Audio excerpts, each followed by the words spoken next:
அஸ்ஸலாமு அலைக்கும் வரஹ்மத்துல்லாஹி வபரகாத்துஹு. கண்ணியத்திற்குரிய அல்லாஹுவின் நல்லடியார்களே, ஃபஜர் தொழுகையின் சுன்னத்தான 2 ரக்காயத்துகளுடைய சிறப்புகள் என்ன, அதனுடைய விஷயத்தில் நபிகள் நாயகம் ஸல்லல்லாஹு அலைஹி வஸல்லம் அவர்கள் என்ன சொல்லி உள்ளார்கள் என்பதை தான் இன்றைய தினம் நாம் பார்க்க இருக்கின்றோம். முஸ்லீம் ஷரீஃபிலே வரக்கூடிய ஹதீஸ், அன்னை ஆயிஷா ரலியல்லாஹு தஆலா அன்ஹா அவர்கள் அறிவிக்கிறார்கள், ஃபஜரின் சுன்னத்தான 2 ரக்காயத்துகள் உலகம் மற்றும் அதிலுள்ள அனைத்தையும் விட மிக சிறந்ததாகும் என நபிகள் நாயகம் ஸல்லல்லாஹு அலைஹி வஸல்லம் அவர்கள் கூறினார்கள். மற்றொரு அறிவிப்பில், நிச்சயமாக அந்த 2 ரக்காயத்துகளும், ஃபஜ்ருடைய சுன்னத்தான 2 ரக்காயத்துகளும் இந்த உலகம் முழுவதையும் விட எனக்கு மிக பிரியமானதாகும் என நபிகள் நாயகம் ஸல்லல்லாஹு அலைஹி வஸல்லம் அவர்கள் கூறினார்கள்.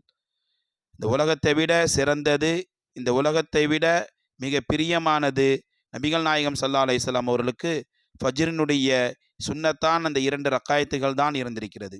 ஆகவே அப்படி சிறப்பு வாய்ந்த அந்த ஃபஜ்ருடைய சுன்னத்தான 2 ரக்காயத்துகளை நாமும் பேணி தொழக்கூடியவர்களாக ஆக வேண்டும். ஃபஜ்ருடைய சுன்னத்தான 2 ரக்காயத்துகளை பேணி தொழக்கூடிய நல்மக்களாக அல்லாஹு தாலா நம் அனைவர்களையும் ஆக்கி அருள் புரிவானாக. ஆமீன் ஆமீன் யா ரப்பல் ஆலமீன். அஸ்ஸலாமு அலைக்கும் வரஹ்மத்துல்லாஹி வபரகாத்துஹு.